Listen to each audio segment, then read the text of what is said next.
And somewhere along the way, squatting became complicated. For some reason, you can't just squat anymore, right? First, you need a mobility drill. Then you need to do some corrective exercise. Then you need some activation work, and your breathing patterns need addressed. And then maybe you got to hook a band to something. And if you believe some people in the fitness industry, you might need 6 weeks of rehabilitation before you're even allowed to try to squat. This is all nonsense. Most people don't need a complicated system for the squat. They just need to start squatting. Over the past 20 years, an entire industry has popped up around people correcting people before they lift. You see them out there. They're all over the internet. You probably follow some of them. There's corrective exercises, there's prehab drills, there's activation drills, there's movement screens. Now don't take this all the wrong way, everyone, before you get butt hurt. But if someone is injured, there might be rehabilitation that is going to matter, but maybe not the way you think. And if someone has a very specific limitation, which is not very many people, you can address it. But for the overwhelming majority of the people that are going to watch this channel and that I work with in person, the best way to learn how to squat is to squat. Skill improves with practice. Strength improves with practice.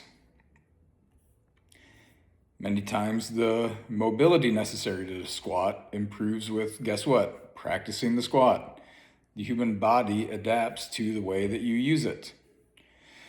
Most people aren't failing their squats because of some mobility problem.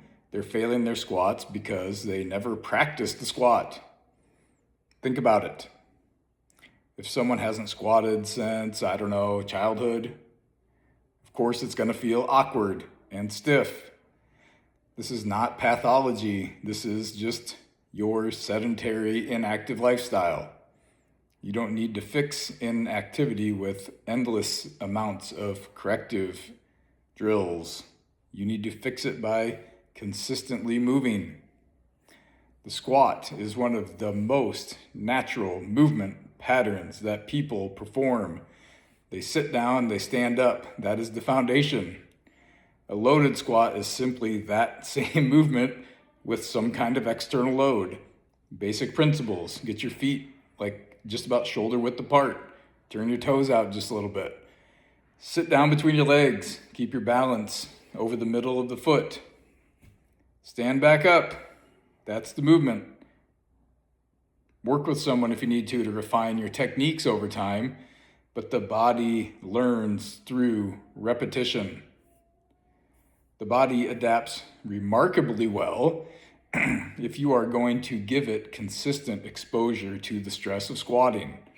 Your hips will get stronger, your knees will get stronger, your back will get stronger, your coordination will improve, and many of these mobility limitations that people will obsess over start to disappear because the body adapts to the demands that you place on it. Movement will help to fix movement. And by all means, if you haven't squatted in a long time, get a coach. They can help get you on the right path. Time to be reasonable, though. If you're currently dealing with some sort of injury, real injury, if you're dealing with a post-surgical issue, if you have pain that just does not seem to resolve, yes, you might need a specific intervention, maybe. But it might not need to be as specific as you think. But that is not most of you. Most people simply need to start squatting with a manageable weight and then practice the lift over and over. Consistency solves more problems than complexity will ever solve. The squat is not fragile. Your body is not fragile. Humans have been squatting for thousands of years or more, depending on how long you think people have been here. Don't overthink it. Start very light and practice the movement. I have a video on the channel, Dad Strong No BS Guide to Squatting. Go watch it. Add weight gradually.